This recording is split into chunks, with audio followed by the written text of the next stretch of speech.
Hi, everybody, and welcome to the Tell Us How to Make It Better podcast. Every year, we see major disasters devastate communities around the country. After the disaster, first responders come in and people begin the process of rebuilding their lives, and sometimes the recovery is fast.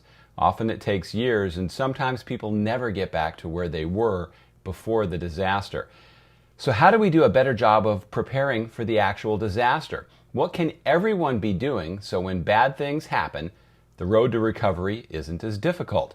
With advances in technology, we see examples of homes that survive because they were built the right way. So why aren't we doing more of this? Why do we continue to be reactive instead of proactive? John Scardena of Doberman Emergency Management is an expert in emergency and disaster management. As a former federal emergency response official, John has been a driving force in every aspect of the disaster life cycle. So as a guy that plans for handling the disaster, I thought it would be interesting to get his thoughts on what we can do to improve our chances to survive them. I'm George Siegel, and this is the Tell Us How to Make It Better podcast. Every week we introduce you to people who are working on real-world problems and providing actual solutions. Tell Us How to Make It Better is partnering with the Readiness Lab, the home for podcasts, webinars, and training in the field of emergency and disaster services. John, welcome. Thank you so much for joining us today. Hey, I'm really excited to be here with you, George. Thanks for having me on. Now, you and I are part of this podcast group that you brought me in on, the Readiness Lab, and there's some great podcasts on there. That a lot of them deal with disaster preparation, disaster management. You're a disaster management expert. That's what you do in your real life. And so tell us a little bit about this group and what people find on there in terms of podcasts. Yeah, so when we set out to create the Readiness Lab, and I'm rocking some of the swag here. Nice swag. Yeah, thanks. The Readiness Lab, honestly, is supposed to cover all aspects from individuals through responders, through people who are looking to make career changes. It's really educational on anybody at any phase of the what I would call the disaster life cycle to get in and make improvements in their life, whether it's, again, professional style or the individual looking to make their life better, i.e., make it better through your podcast. Now, through your guidance and suggestion, we've recently changed how I'm focusing my podcasts, more now aimed at warning signs and solutions for homeowners. And when I look at the world of disaster management, and this is the reason I wanted to have you on today, not that I don't just love talking to you normally anyway, but it's that I think so much is focused, at least from the public's perception, not behind the scenes that you guys do. So much is focused on, okay, we can come in and save you after a disaster. We can help you organize a plan for disaster. But as a homeowner, what's really focused on helping me so I don't end up having to have you come out and save me? Yeah, so funny enough, we have a podcast like that on there called Disaster Class, another one called Preparedness Works, talking about that. But honestly, for homeowners like your show, what's really frustrating is that there are so many things that people can do that are what I would call simple or straightforward that would make somebody like me irrelevant in their life. But the reason why I get called out is because people don't do those things. Sometimes the disaster is just so big, right? It's a major earthquake in Turkey, or it's a hurricane coming through. Things are going to happen. But most of the time on smaller disasters or on that individual level, you can avoid a lot of the problems just by, good consequence management. So give me an example. So we can use me as an example. I live in Tampa, Florida. Yeah. And we kind of went through that whole hurricane thing again late in the season, last season. And we saw the damage that it did to an area pretty close to where I live. Yeah. And so my feeling is people here don't take it that seriously. It's like, phew, we missed another one. We're just lucky. Yeah. Tampa's never going to get hit again. But that's really kind of misguided thinking. And we're just kind of setting ourselves up for getting wiped out. Yeah. I like to use this thing in emergency management. It says there's no such thing as the boy who cried wolf in disasters. Like, we want to be wrong. I don't think people really understand that. Like, when we get when all the algorithm is starting to line up saying Tampa, for example, is going to be under 20 feet of water, we don't want Tampa to be under 20 feet of water. And so we will do everything to start preventing that scenario from happening. But if we can stop it from happening, what happens is like people are like, well, there was no disaster. Meanwhile, there's this whole group behind the scenes saying you're welcome and trying to prevent that. So from that perspective, it's very difficult. And at this point, I've come full circle, right? Even before the career of like, hey, maybe it isn't so much of like this culture of preparedness. Everybody talks about a culture of preparedness, but I don't think that in the United States, and I don't think in most cultures, people look at a problem until it's right in their face. And so if we want to help people deal with something, I think we need to realize that talking about 72-hour kits, talking about this stuff isn't going to get people excited about leaving their home if a hurricane's headed towards their house. So on a day-to-day basis, just a planning basis, Yeah. what should I be doing, or what could I be doing? Obviously, choosing where you live is a huge part of it. If you live in a flood zone, or if you live right by the beach, you're making a choice where there might be certain scenarios where there's nothing you can do. Absolutely. But in terms of knowing what I can do for my house, or how to check it to see how hurricane ready it might be, what should a homeowner be doing? So the age old phrase, right? The foolish man built his house upon the sand, the wise man built his house upon the rock. That's a pretty good engineering tool, by the way. But give an example. We had the worst flooding event in 178 years in St. Louis last year. I was in Philadelphia about an hour before my presentation, and my wife texts me saying there's flooding everywhere, and this notice. Well, I've been prepping for this big DoD presentation, and my mind was on that. My mind wasn't on my home and a rainstorm that was potentially coming in. And then I started getting message after message after message.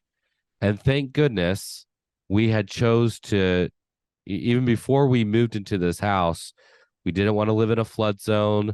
We lived up on a hill. We knew where our power lines were.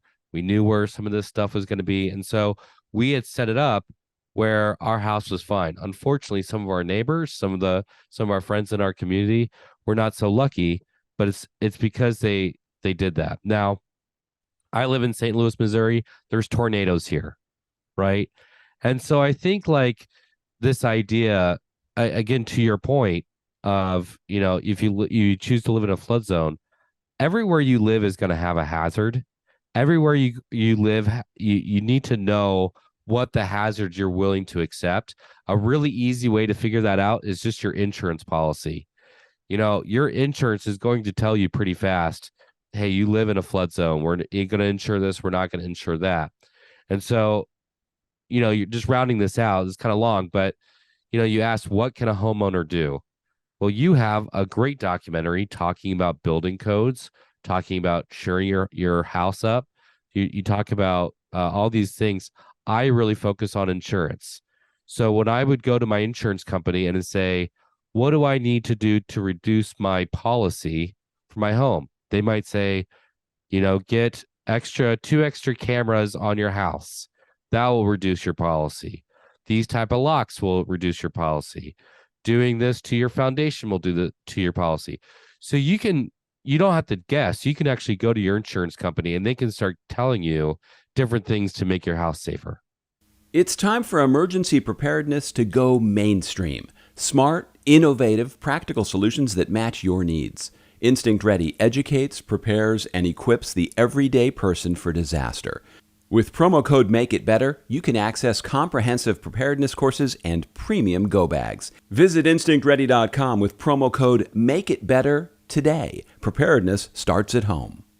Yeah, I hear that from you. I hear that from a lot of experts. Brock Long, when he was at FEMA, told us insurance is your first line of defense. Everybody needs to have insurance, and we've heard that from so many people. But then I see disasters happen, and it's made me so, I guess, not a fan of the insurance industry, even though I know how important it is. To me, insurance is almost like you throw your seatbelt on, but you say, okay, now I'm going to drive into that wall at 100 miles an hour and see if that seatbelt saves me. insurance isn't always your hero after a disaster. Here in Florida, if you had flood insurance and regular insurance, they fought over who was responsible for paying you, and the homeowner gets nothing while these guys are fighting it. In Malibu, I just had on Jefferson Wagner, the mayor, who, when the fire happened, his insurance company flat out said, "We're not paying your claim," and he's been in litigation for 5 years. So it's not a slam dunk. So not only do you have to have insurance, you have to understand your insurance and That's know right. your policy inside and out. Well, to your point there, in California, a lot of people don't realize that just because you have insurance, they don't cover wildfire insurance, for example. And so like the risk of the insurance company, now I'm not going to defend the insurance companies, but the risk of living in a certain area is so high, everybody has that risk, that insurance companies are like, we just can't pay out those claims. We don't have an endless pot of money. At the same time, just like every organization, again, not defending them, but they're going to say, hey, like what do I actually have to pay for? So yes, knowing what's in your insurance policy, but I like the idea of defense, using, I think that's the appropriate word there, because when people hear, insurance is your first line of defense, you forget there's a lot of things on the offense that you can do. I can do personal things that won't require my insurance. For example, when we had that rainstorm in St. Louis, I didn't make an insurance claim because I did a lot of things on the forefront to protect myself from needing an insurance claim. Yeah, when Right. you make a claim, it's not like they just pay it and then you go on to the next thing. You really pay for that claim when they renew your policy, because I've had that happen to me before. You make a small claim, maybe a few $1,000s, and your policy goes up more than the amount of the claim. So the thing I tell people is get an insurance agent that you trust that will explain your policy to you in detail. I know with Hurricane Michael, people wanted it categorized as a Category 5 hurricane because some people had clauses in their policy that for a named Category 5 storm, they had different coverage than they did otherwise. So it's not just having that insurance. It always reminds me of that Seinfeld episode when he goes down to get the rent-a-car and he goes, "But I had a reservation. We don't have your car." Isn't having the car the most important part of a reservation? So to me, insurance isn't getting your claim covered the most important part. Anybody can say they have insurance, but if it doesn't pay you, you've just wasted all that money and now you're screwed in a disaster and you have no recourse of action. The other problem is that people don't understand that insurance is first come, first serve. So if you are not aware of what you should do and you say, okay, like I evacuated my home, I'm overwhelmed, I'm in a hotel for 3 days. Okay, we're just going to let the storm pass. Then we're going to go check on the home. And if there's damages, then I'm going to file a claim. Now you've waited 2 weeks. Well, in those 2 weeks, literally 2 million other people have filed a claim, right? And so now you're 2 million down the list. And how do you prove water damage? How do you prove all this stuff when it takes people to go through those claims? The insurance process is a nightmare for sure. And that's the difficult reality of a disaster. It is a disaster. But if you want money and if you want any hope of getting your stuff that it's all been wiped out, there's not another resource right now that can go in and say, hey, you've categorized all the stuff in your house. This is what you're going to get for that stuff in your house that was damaged, right? Like we don't have another system. There are nonprofits out there that help. The Salvation Army helps out, for example, with replacing stuff. The government, if you have flood insurance, they can give you a grant. If you don't have flood insurance, you can get like the best loan of your life, a 1% loan. But the reality is, if your home is wiped out in a disaster, you have a couple different options. You have SBA loans or grants from the government, or you have insurance, or you have nothing, right? Your own personal finances. And so that's why we say, hey, go to your insurance, because out of those 3 options, funny enough, your insurance is probably your best one out of the 3, right? You don't want to get a loan. But you have to make it easy for them. You have to do your work. So Absolutely. It's easier for them to do their job, which I imagine as a disaster manager or a first responder, people go, okay, now they're going to hang out at their house longer because they're afraid to not be there afterwards, or they're going to try to get back there too quickly because they want to move this along. So how do you fight that balance? I mean, that would be my fear, that I would leave. I wouldn't be able to get back for a week, looting, not having the proper documentation of how high the water was, what the actual damage was. So how do you find that balance? So from a professional standpoint, the looting stuff is more for TV than anything, right? Like there are cases where looting does happen, sure. Like I'm not going to say it doesn't happen, but on a large scale, no. So the other problem is, or not the problem, the other resource you have is that the federal government is going to be going in there, especially on a large scale disaster, and start doing modeling. The insurance company is going to do that as well. So like, oh, hey, the water was at this high. Well, there's a lot of data to back that up. And so the actually biggest problem that a lot of people have, myself included, is fraudulent claims. That's what's really slowing this down, is like, oh, hey, that side of the street had 3 feet of flood, but I'm a foot or two higher up on elevation. I didn't really have that much damage. So I've seen people go in there with a water hose, start hosing down some of their stuff in their house, saying, hey, it got damaged. Right. And so like the bigger problem isn't like staying there. We want people to get out. Right. Like if people get out, it's easier to tell if there's looters there. Right. Because we've now quarantined an area. So, from a homeowner's perspective, going back to the original query here, what can you do to avoid somebody like me? Do all the offense stuff. Know your insurance policy is only one of them. Choosing where you live is another big part of that. Shoring up your house, listening to when a professional gets on board, and it's okay that they're wrong, right? You want them to be wrong. You don't want your house to be destroyed. But when they say sandbag your house, or when they say, block your windows, when they say that kind of stuff, you should listen to them. Because if they're wrong and your house is fine, you had a couple days of inconvenience.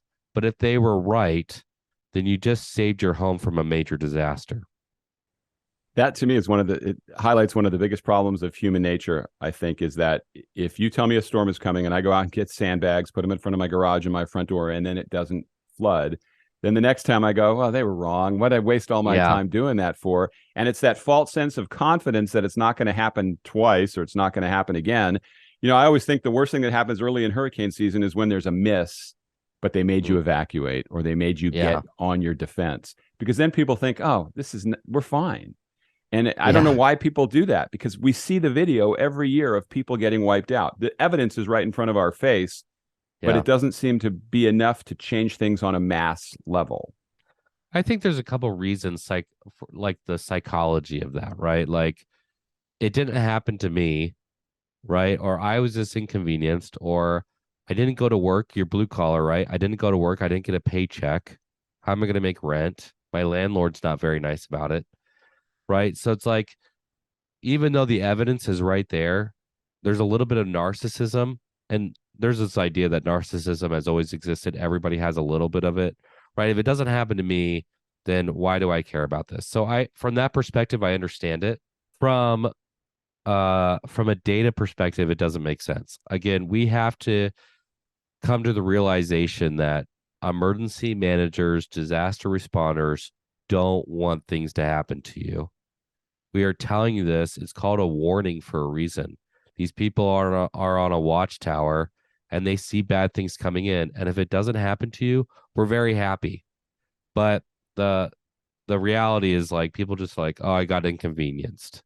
I'm sorry you got inconvenienced, and your house is totally fine, and you're alive, right? Like, but it's hard to say that, to somebody who just missed a paycheck, for example. Sure. And I come at it from another perspective. I used to be a weather forecaster. And when we would be wrong with a forecast, people would be angry. Oh my gosh, yes. And how dare you make me sit in 10 hours of traffic evacuating to Houston, and the storm missed us? And you would say, look, this isn't an exact science, but based on the information available, that's what we're recommending that you do. This could be really bad.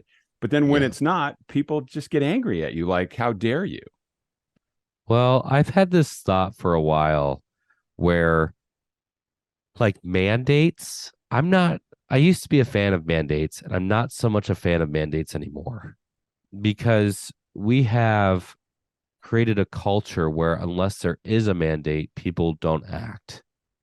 And I need people to be aware enough, cognizant enough to say, hey, they're giving me a lot of bad warning signs here. And this is what they said they would do. I'm going to do that too. And so there needs to be a certain level of trust there. But yeah, people get angry at me too. If I give an evacuation order, which I've done before, it is brutal if that storm doesn't hit, right? Or like here's another scenario. If the storm does hit, there's countless stories of friends who are linemen who are restoring power, right?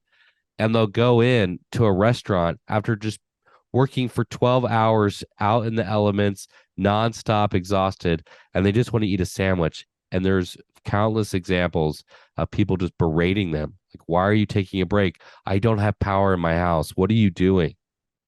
We are so short-sighted about being aware of the people behind that door that are trying to help them. At the same time, the people behind the door historically don't have a really great um, communication method to show all the things that they're trying to do to help other people in the community. I think we learn a lot about people in their darkest moments when it's not going right for them, and whether it becomes it's okay, this is all about me as opposed to caring about everybody. And I can see how you could be that way if your house is destroyed. You know, every time I interview somebody who lost their house, it's just heartbreaking. In Malibu, still almost 5 years later, I think only 500 houses have been rebuilt because when you have older homes, it's not easy to just rebuild an older home because first of all, you probably had it underinsured. There's no way it's insured if it's a 60, 70-year-old home. And then they change building codes and what you have to do to build it. And now in California, the defensible spaces you have to have around it, the vegetation you have to put in. Yeah. There are so many hoops you have to jump through. That alone should make people say, I don't ever want to end up in that position. What can I do now to not be in that position? Yeah, I would prefer never have a disaster happen to my house and go through that.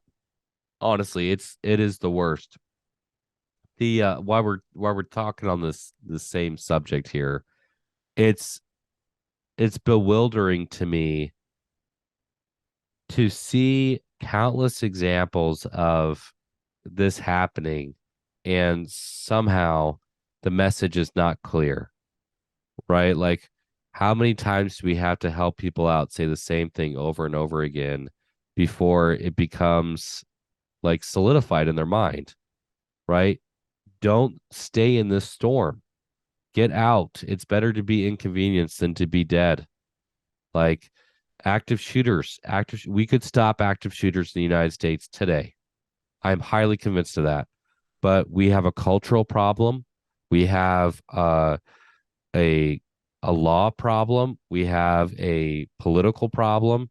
Anytime you talk about anything serious, it becomes so politicized that nothing ever gets done. And as somebody who deeply cares about people and protecting people against all kinds of disasters, it's incredibly, incredibly frustrating at times dealing with that. At the same time, I had to empathize with people who are just trying to live a normal life and don't want to think about the scary stuff all the time. Except your home is probably your biggest investment. You know, the American dream, as we learned from the mayor of Malibu, is to pay off your mortgage and live happily ever after in your home. As he found out when he went to file his claim, because he did not have a mortgage, he did not have a heavyweight team behind him to fight for getting his money. It almost makes me rethink. I wish interest rates weren't soaring. I would try to, you know, solidify those areas because maybe you want Bank of America to fight for you against Allstate if you can. They have a much better chance than you do. So you really have to think all these things through, and the time to do it is not when the storm is coming at you. This is a good time of year to do it right now. This is when you should be thinking about those things and getting people into your house to inspect it, tell you what your vulnerabilities are. Fantastic thought. Yeah. What is that quote from President Kennedy? The best time to fix the roof is when the sun is shining. Like, we don't want, again, this comes back to that problem of a culture of preparedness. You know, we need to get beyond preparedness. I don't like even using the word preparedness anymore. I say readiness for that reason, because they associate it with doomsday preppy, something that's never going to happen to me. You have to have an investment. If you buy a car and you get in a car wreck, your insurance policy will go up. If you have a claim on your house, your insurance policy will go up. It's just throwing money away, right? And so if we think about, like, here is a checklist almost, and Nat Sellers is a good friend who kind of hits out against that, but there's some basics out there. For example, choosing where you live, knowing what's in your insurance policy, which we've hit out pretty hard. Have an evacuation plan, which people don't want to talk about. The best preparedness campaign in U.S. history is fire alarms and fire sprinklers. Look at firefighters today. 90% of what they respond to are not fires. They are, medical calls, because they were fantastic about educating people and putting things in place so they wouldn't have to respond to fires. We need to start doing this now. Right, but it seems like we have enough. It's on the tape, as you would say, right? We have enough evidence of how bad it is every year. We're seeing what's happening in California. Nobody probably could have guessed they would have had the kind of storm after storm they've been having, which now is going to lead to an incredibly bad fire season, I imagine.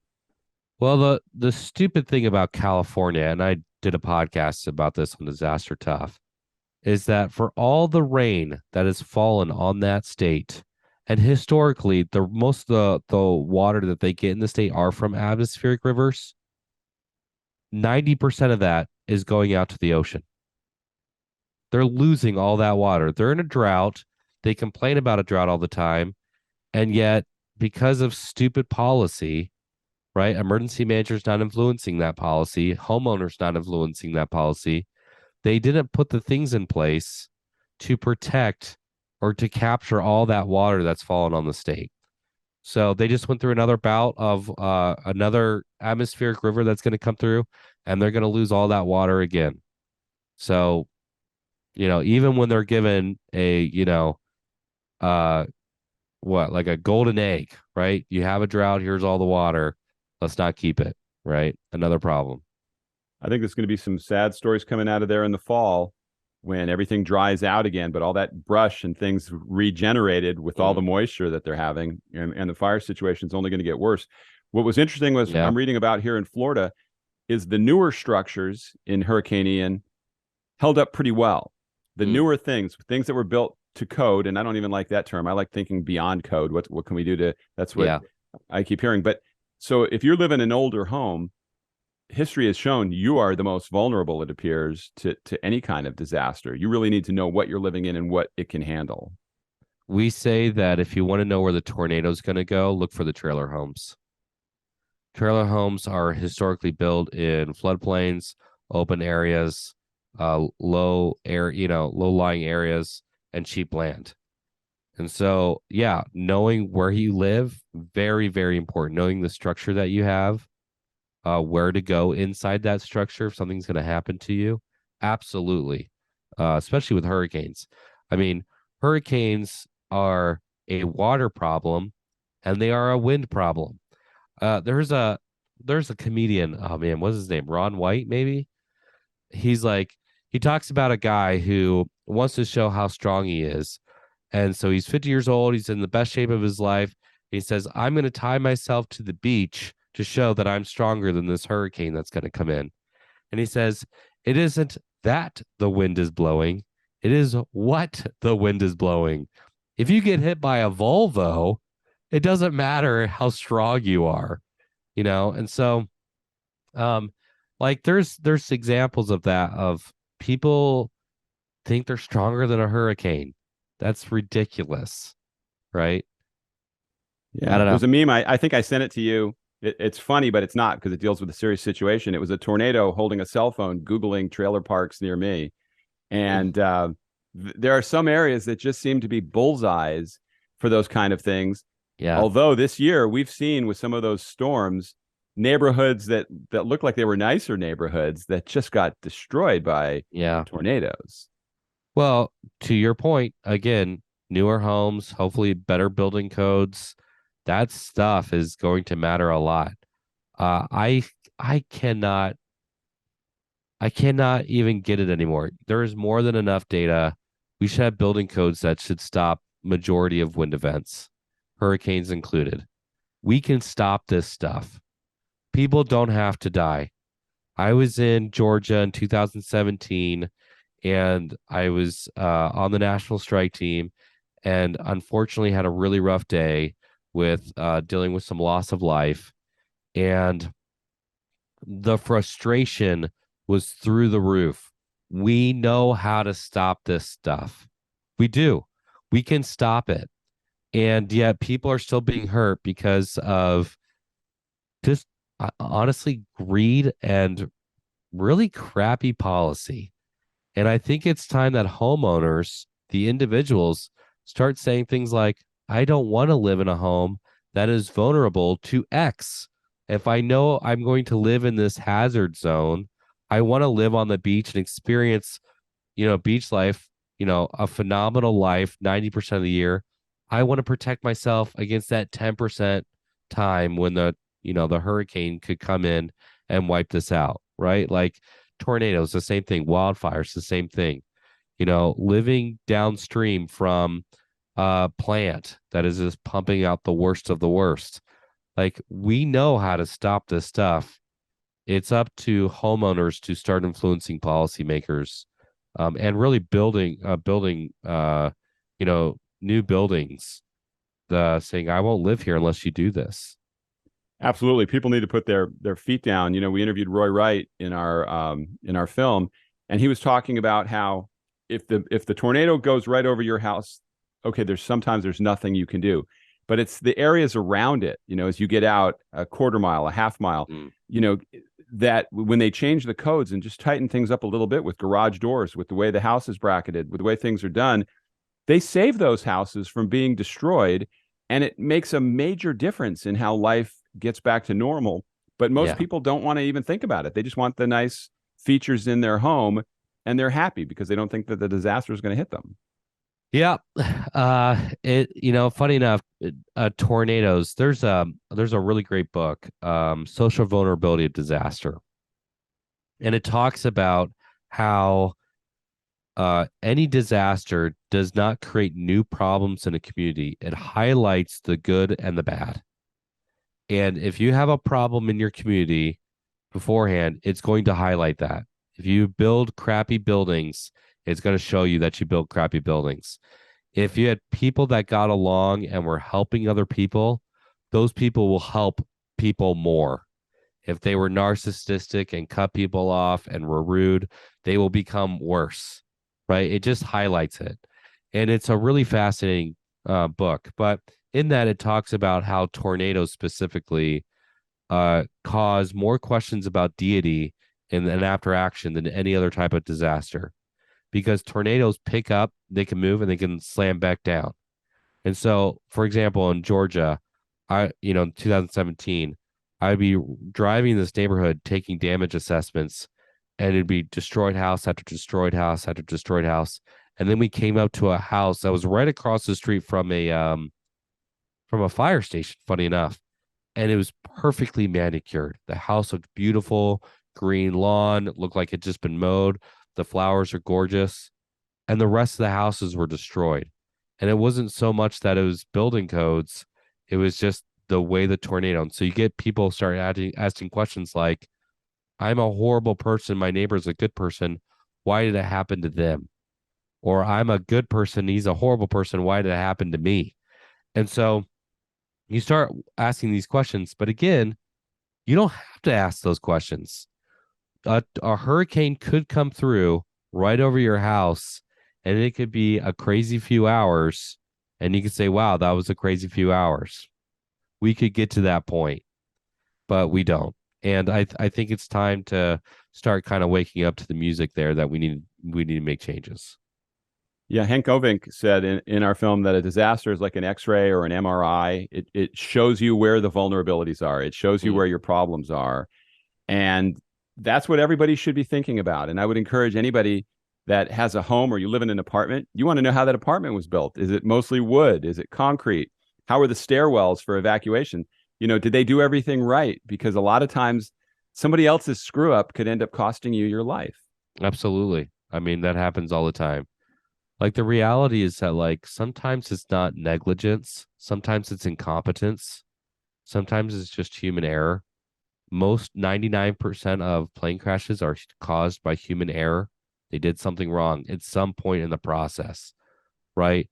And it's not so much that like somebody was malicious. It's like, oh, they didn't tighten that bolt all the way, or they forgot to put down the wheel, or they didn't check for the birds coming in. Like, for whatever reason, you look at Turkey, for example. The earthquake in Turkey is really unfortunate because they did update their building codes, but the building codes were so high that but they had a culture of building fast because they had massive growth, that they were paying off the inspectors to put in lower to say things were paid off. But you compare that to one of the hospitals there that was totally fine because they actually built it to spec. So it can be anything from like malicious to like some idiot thing, oh, this is never going to happen, so I'm going to sign off, to all the way through doing it the right way. Even if you do everything right, still bad things can happen. That's a Star Trek line, but it's a great line, right? Even if you do everything right, you can still lose. And so I think it's kind of this reality of like, we live in an evolving world. Things will happen, right? Like, Murphy's Law is real. But if you want to reduce your threat occurrence, you have to do the things that are in place now. Have insurance, know what's in your insurance policy, figure out where you're going to live, and have a defensible home, do all the offense stuff, right? If you have medications, get a surplus, know who your doctors are, know where your evacuation plans are, listen to the experts, don't assume you know everything, allow other people to be wrong. All that stuff, incrementally protects you against the disaster. Could disaster still happen? Absolutely. That's why they're called a disaster. But you can reduce your threat occurrence just by doing the things you're supposed to do on your major investments. You have to be your own best advocate. Yeah, 100%. If you're not, I mean, there's too many things going on in the world. If you're not concerned about your situation and that's not your number one priority, it's hard to rely on other people bailing you out. Well, even if they want to, I go into a major disaster and I want to help everybody. But when there are 2 million people, you're talking about 500,000 homes, right? 500,000 homes that are going to be impacted by this major storm. Like, hey, I want to help you, but there's 500,000 homes, right? And I have, even if I used every federal resource that I have, 27,000 employees going out there and trying to help out. 27,000 people compared to 500,000 homes over a geographic area that's the size of, Montana. You have to be your first line of defense. You are actually your first line of defense. Your insurance maybe is your second line of defense. You have to be, knowledgeable about this kind of stuff. Yeah, great advice as always, John. Hey, I appreciate your time. How can people catch your podcast?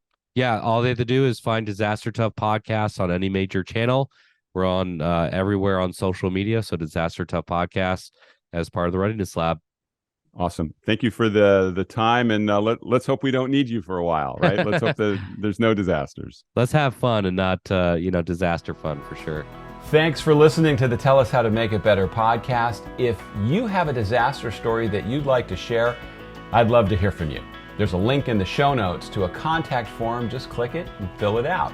And if you enjoyed what you were listening to, please become a subscriber, share the link, and even leave a review. Thanks again for listening. See you next time.